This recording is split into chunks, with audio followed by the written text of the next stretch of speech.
offering hope. Yeah, so that's one of the things that I'd really like to offer vegans, because I know that a lot of vegans suffer psychologically once they see the horrors that are being enacted upon animals.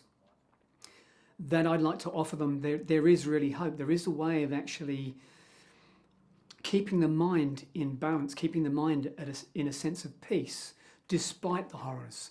And that way I believe that all vegans will become much stronger and more effective proponents in education and in any walk of life, wherever vegans are, and we're everywhere, we're all over the world. There's a huge population of vegans now across the world. And if they were all in a good, psychological, healthy state, imagine what more we could do for the world, and how to really help people see why veganism is the most important thing we can do. On that, because you just said that, why is veganism the next big movement, or the most important thing you can do for the planet right now? Well, veganism is either the future of the planet or we have no future. Now that sounds dramatic, I know, but the reality is, if the United Nations, which they have produced a report that says that we need to move towards a vegan diet in order to pull back from the problems of human-created or human-induced global warming or climate change, excuse me, then that's the only thing that's actually going to make enough difference. Because, as some of you will have heard before, cutting back on CO2, even if we stopped all transportation tomorrow, we wouldn't see a change in the CO2 gases for 100 years. Yet if we stopped animal farming tomorrow, we would see a dramatic drop in methane gases within, I think, a few short years. The difference is just dramatically enormous. And as I said, if we can't move in this direction, if we can't evolve enough to see our way forward, then we don't really have a future anyway, because the planet cannot sustain the lifestyle that most people seem to want to live on planet Earth. It just can't sustain it. So the cattle are us. Well, there are more cows than human beings on planet Earth, so more cows, just cows alone. Can you tell me that again and elaborate on that as well? About the cows? Yeah, about the cow population. Well, it's a simple fact. If there are more cows on planet Earth than human beings, there's something seriously wrong with the balance. How many cows can one person eat? Now, not everybody is eating meat, so where is all that mountain of excess going? And of course, while people are consuming the flesh of animals, then at the other end of the scale, we've got people starving to death because they use their crops to sell to the West to feed to animals in feedlots. Now, that's criminal. For poor people to have their children starving to death because they only have a little bit of money and very little food to grow crops in order to feed a gluttonous population of people that insist on consuming the flesh of animals. Where's the balance? There's no balance. So sometimes people say, well, I only eat a little bit of meat.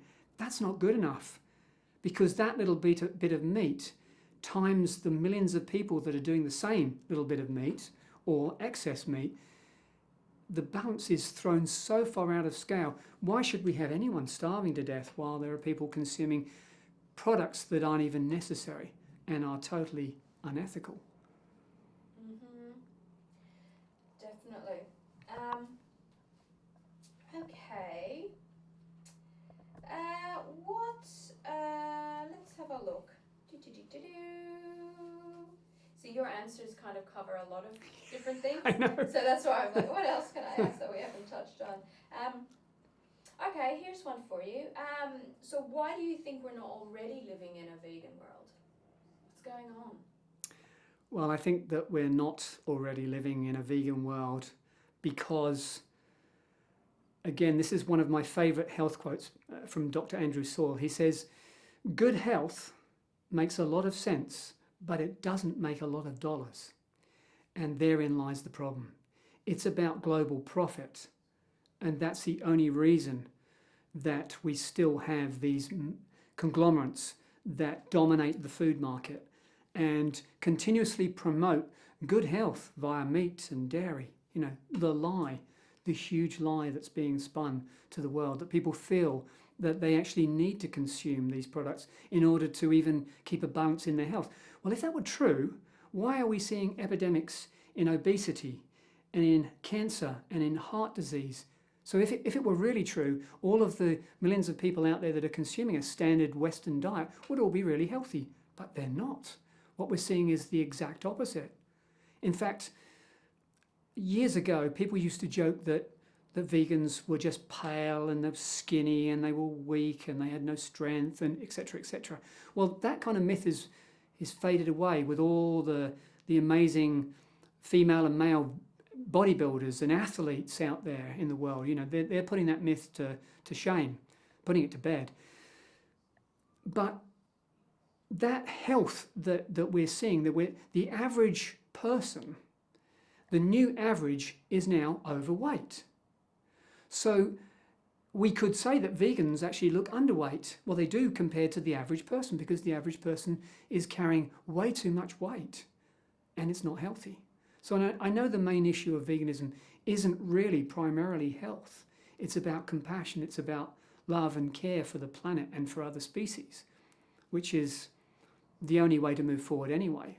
You know, how can we ever expect peace? But when we look at that comparison between the average person and an average vegan, let's take the median here. The average vegan is tending to take exercise and take a healthy diet and look after themselves.